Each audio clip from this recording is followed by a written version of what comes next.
Beating by Deja. Chapter 5. Iorek Byrnison had the patience of a bear, that is to say, more than enough to settle in for the long hunt, and not remotely enough to suffer fools.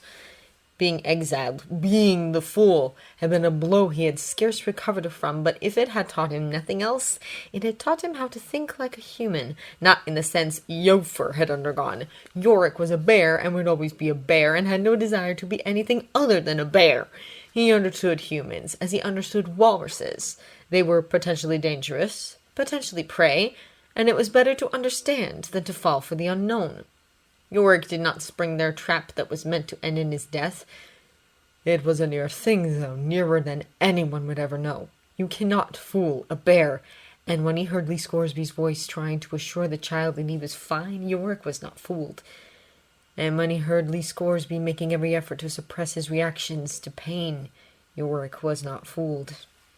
And when Lee Scoresby stopped reacting or making noise, Iorek knew this was no fate, that his friend had been beaten until he had passed out, but not dead. Iorek would have known that too. He was not dead. Yet, they continued beating him anyway for another minute after, and Iorek dug his claws into the earth and growled. Everything in Iorek screamed to attack, to remove those who dared harm someone who was his. If Lee Scoresby had once given a real unrestrained scream, if he had once shouted, "Help me, please!" If they had continued for 1 second longer to beat him, Iorek cannot say he would not have answered. But Lee Scoresby remained strong, and Iorek remained strong, and the trap remained unsprung. Iorek reminded himself that this was not Lee's first beating, not his first rodeo, as Lee might say. Lee would survive. Iorek had not seen it firsthand, but Lee had lived to tell the tale, and he would this time as well. The second beating Lee ever received happened when he was 19, over the matter of a stolen watch. Lee Scoresby was not a thief. Part of the reason his friendship with Iorek had developed so quickly and so completely was because the bear had seen honor in the man. Thieves have no such honor. They take what they had not earned, and even the best of rogues, the ones with morals, the rob from the rich to give to the poor sort, were still at the heart of it, taking what was not earned. Besides, among bears, stealing was equated with scavenging. Intelligent, armored bears are above that. If a bear has not the strength to make its own kill, it is not deserving to eat. Lee Scoresby was not a thief, but the missing watch was undeniably found among his possessions, and Lee, as confounded as any of them, could in no way account for its appearance there. The ranch was miles from any local authority, but it had its own informal court. His guilt was assumed proven on the spot the moment the watch was discovered, and he was pronounced guilty, and, directly this was done, his sentence was carried out. 20 lashes from a bullwhip. The fact that he was also not summarily dismissed as a ranch hand, on top of this, was testament to how well Lee Scoresby was liked by the very ones now carrying out his sentence. "He's young and troubled, I reckon. Just lost his ma, and temptation comes to us all. But we'll keep him on the straight and narrow," was the general consensus. The sentence was harsh, of course, because the crime was severe, and sometimes life lessons needed a bit of harshness to truly stick. They had removed his shirt for him and lashed his wrists expertly to a post. Being skilled ranch hands, there was no threat to cut off circulation, but also no chance of escape. Hester was held securely, too, by 2 of their demons at Lee's side, because they weren't so cruel as to separate them just when they would need each other's comfort the most. There were no gags or blindfolds, but also no listening. In many ways, it was being unheard that was the worst of it. "I didn't take it. I don't know how I got my things," was disbelieved. "You don't have to mind me. I ain't running," was equally ignored. He was never given a chance to remove his own shirt, as they seemed under the impression that he was going to fight their sentence to his last breath. He wasn't.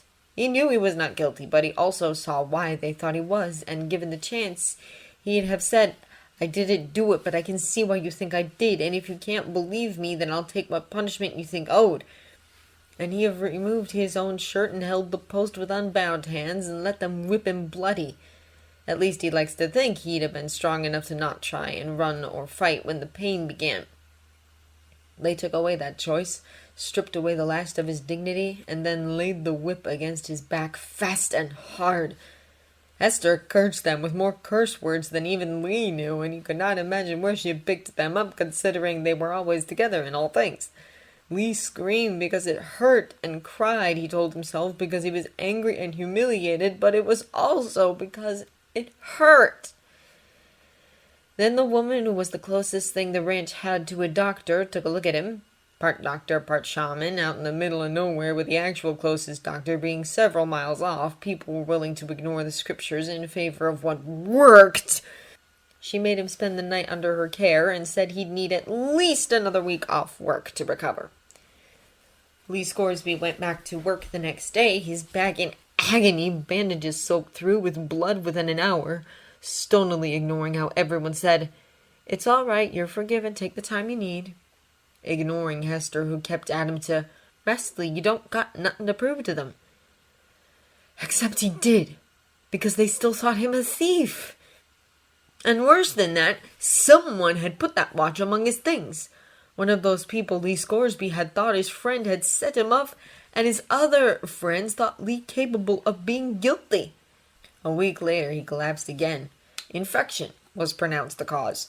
It was horrible and an agony, even more so than the original beating, but in some ways it was his saving, because when the real thief, out of the loop on Lee's current condition and doubtless annoyed that his first attempt hadn't gotten Lee Scoresby laid off or worse, again hid a prized knife among Lee Scoresby's things to be found, Lee Scoresby was declared utterly unable to have committed the deed, being half delirious and under the eye of their doctor. After that, Lee was given bonus pay by way of compensation, and 3 of Lee's fellow ranch hands came and told Lee that they never really believed he could be the thief, and they were sorry for what happened to him, and it all was such a shame.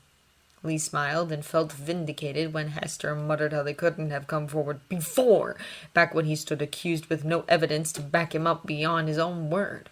Lee got better, with only a small scar to remember the experience by. The whip was brutal, but the doctor knew her business, and if it hadn't been for infection setting in, he might not even have had that. Of course, not all scars are visible, and the real thief never tried again, but neither were they ever found out. Lee never completely forgot his friend's quick turning against him, or that one of them must be a thief who purposefully tried to get Lee in trouble, and he never felt truly at home among them again. It was part of the reason it was so easy to set off in the midst of the gold rush to seek his fortune, an act that would eventually lead to his ownership of his own balloon. There was one quirk that came of the adventure. Lee Scoresby himself could not say why it took him the way it did, but after being so accused of something so dishonorable, he set out to cultivate the very skill he had been accused of. He was not a thief, not really. If he managed to slip someone's possessions off them, he then put them back. "What are you doing, Lee?" Hester asked, her voice full of trepidation the first time she heard of his new ambition. "He's learning a new skill is what he's doing," said Lee's partner in the endeavor, because Lee never wanted to be caught trying to take something that wasn't his without an alibi again. He had permission to try and lift Jamie's belongings without Jamie being the wiser. The quick way in which Jamie approved of the new skill made Lee distrust him, but it was useful all the same.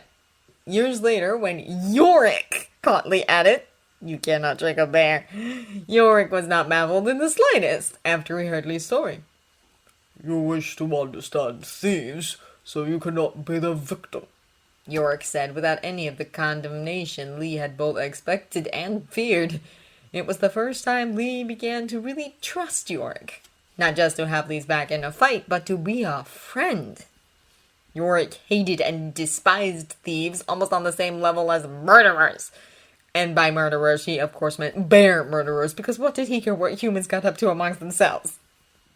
Liars, on the other hand, Iorek looked on with either amusement, those who failed at it, and admiration, those who excelled at it.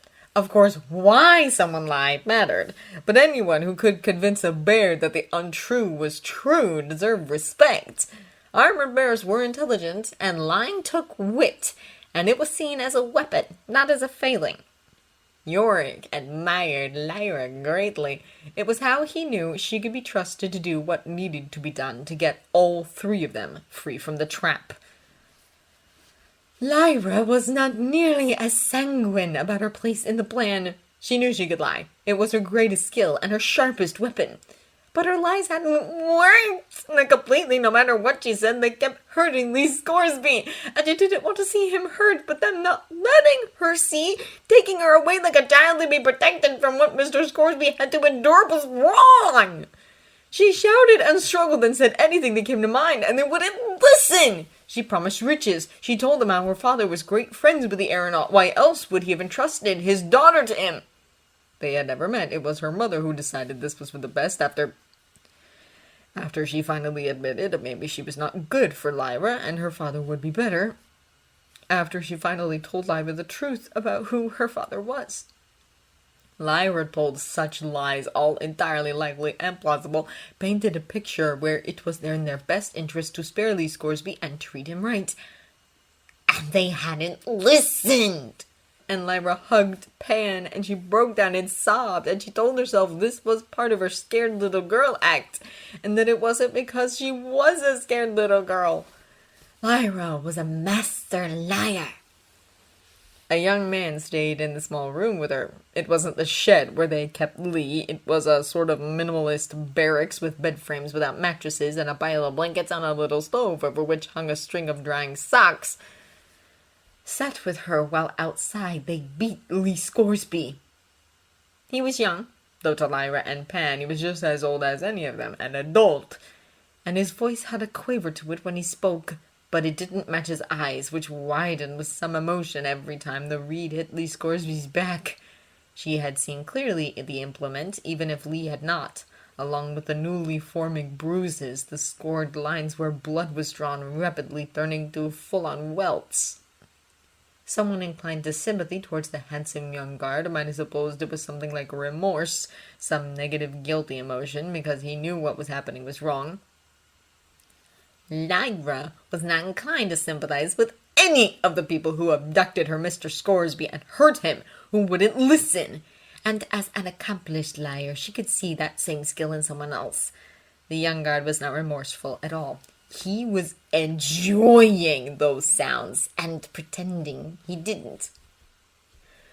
"You poor child," he said, and he hugged her, and if she weren't playing the role of a stupid, scared little girl, she would have bitten him and scratched it on every dirty fighting trick she knew to pull away. Her skin crawled in his embrace. But she had to be brave and canny for Mr. Scoresby, and she sobbed into his shoulder and did not pull herself free. "It will be okay," said the man, his own voice trembling as if he was unhappy and did not know how to soothe her or make things right. "But they're hurting him, and my father will be so angry when he knows. I really don't know what he will do. If he thought you just escorted us through the wild, he'd pay us anything, but if he knew you were hurting us, hurting his good friend Mr. Scoresby." There," said the man. "I never knew they would be so violent. They are horrible, aren't they?" Pan, who was keeping vigilant while Lyra played her role as hysterical child, would tell her later that the man had a weird gleam in his eyes when he said this, a horrible gleam that made Pan want to scratch those eyes right out. The man's wolf lay quiet, staring at Pan, not talking, not consoling, not seeming to be bothered about anything. "So horrible," Lyra sobbed out. "Oh, my father will be angry. If only someone saved us. We could tell my father that, and oh, how he would reward that savior, even as he destroys the rest of you." "The things they are capable of," said the young guard, that same uncertain quiver in his voice, those same eyes alight with excitement and interest. "Johnson, I thought him a good man, a strong man. He's seen 2 wars, more atrocities than most could bear, and when he saw it, he ran right out the door and was sick." "What do you mean?" Lyra demanded. "I think that's why he was so nasty after, to remind us how he can handle anything." Lyra did not know what he was talking about. She wanted to ask, and she did not want to ask, and she wanted the man to start comforting her. It was around that point that Lee Scoresby started to fail at keeping quiet. "Please," Lyra said then. "Please, just make them stop. You will be rewarded with more than you can dream. Just make them stop." She used her pleas as an excuse to pull out of the man's comforting embrace, and she did not need Pan to tell her later about his strange reactions because she saw for himself. His face turned slightly away towards the door, towards where Lee Scoresby was hanging from his shackles, and there came a muffled shout, a man doing his best to contain the noise and failing. And in that moment the light in the man's eyes was so horrible to see that Lyra almost wished she still had her face buried in the man's shoulder just to have avoided it. What she wanted to do was shout, "You! You're as bad as any of them! You're worse!" But that was not the role she had come to play, and she had to be cannier than them, and braver than them. She could not stop herself from drawing back, though. As a sort of excuse, she ran past him and pounded at the door and screamed for Mr. Scoresby. The stifled cries grew louder, but also rougher, hoarser. Lyra could not say how long this went on for. It felt like hours, like days, but it surely could not have been. The sun was still up for one, though shadows had grown long, and Lyra could not imagine Iorek allowing days and days of this torture. The worst was when the sounds stopped. "He's been beaten utterly senseless," said the young man, and he didn't even seem to be trying to hide his interest now. Likely he felt safe because Lyra was turned away from him, but Pan never did. Pan watched Lyra before the man said, "Perhaps he's died." And then he looked at Lyra as though very keen on seeing how she took that. She took it almost the same as though she weren't in the middle of the biggest lie of her life. "No, please, let me see him," she sobbed, pounding at the door, struggling when the young man tried to comfort her again, beating against him, half daring him to reveal his own lie and fight back. He didn't, though, just shushed her like a mother trying to calm her infant, cooing and making soothing noises and trying to rub her back. All the while she sobbed and beat at him uselessly with her weak child fists. "I can't do that," soothed the man. "And anyway, they aren't done beating him yet. Can't you hear the canes striking him?" Lyra hadn't, and was so utterly aghast at that unexpected information that she froze before starting all over again. When the door finally opened and the leader came in, Lyra had almost exhausted herself with the entire ordeal. "She's quite hysterical, poor girl," said the young guard. "It's all over now, sweetheart," the leader said, his voice saccharine and condescending. "Don't you worry, your friend's done his part. The bear never did come. I guess he really doesn't care. I never thought much of bears, but I did think. Well, it doesn't matter. Easier for us. We'll move out soon." Did you kill him?" Lyra asked, her own voice almost as hoarse as Louise from all the crying she had done. Her heart fluttered hard in her chest, and she watched the leader carefully, ready to catch him in a lie or the truth. "He's fine," answered the leader. "A lie, an obvious lie." "We didn't kill him." Maybe the truth, or maybe Lyra was just desperate for that to be the truth. "My father will be so angry when he knows what you've done to his good friend," Lyra said tearfully, and then, "Please, Sir, please let me see him. Let me take care of him, and you won't have to." "We're going to leave him out there for a while yet," said the leader, actually daring to look apologetic. "But don't worry, sweetheart. If the bear doesn't come by the time we're ready to go, then the bear ain't coming, and we'll let you nurse him on our way. Here now, we're going to have our evening meal. Join us, and on the morrow our ride will be ready." It was early evening. The plan was to leave early the next morning at first light. After consoling his captive and seeing food brought to her and relieving her current guard for a new one, to Lyra's intense relief, she did not know how much longer she could have stood him. The leader wandered around the stronghold, barely glancing in Lee Scoresby's direction. Lee was no longer hanging by his wrists. They had slackened the chain so he could be laid across the ground. There was no guarantee the man would survive the night like that, but there was no need to make his death certain by leaving him to asphyxiate or lose the use of his hands. His demon's cage was left at the same distance, the demon inside utterly still, perhaps also passed out, perhaps just traumatized to the core, or perhaps biding her time in silence. They still hadn't bothered to lock her cage. That's how little concerned they were over her. Lee was going nowhere, so his demon was going nowhere. The leader wandered over to the sentry and, as before, climbed part way up so they could talk quietly. Any sign? None. Not even when the shouting started, was the answer. Do you suppose the child was telling the truth? Why would a little girl lie for a beast? Oh, I don't know. Little girls can be strange about animals. I had a niece who was crazy for mice. Used to sneak around the kitchen disabling the traps, put crumbs out for them. How did you cure her? The leader did not answer for a moment, looking up at the sentry with a slightly confused expression on his face. Cure her? Why should we cure her? She was a stupid little girl, but harmless. She got over it in time, all on her own. There was a longer pause, when the sentry and Hawk did not comment, before the leader added, It helped that a mouse chewed up a favorite doll's bonnet to line its nest. They stood in companionable silence for a while longer when the sentry spoke again. Do you think the Texan will survive the night? Should do, unless Johnson roughed him up. Even worse than I allowed. I did say to keep an eye on him. You did. Well, I suppose it doesn't really matter. What if it's true what the girl said? That Lee Scoresby is his great friend?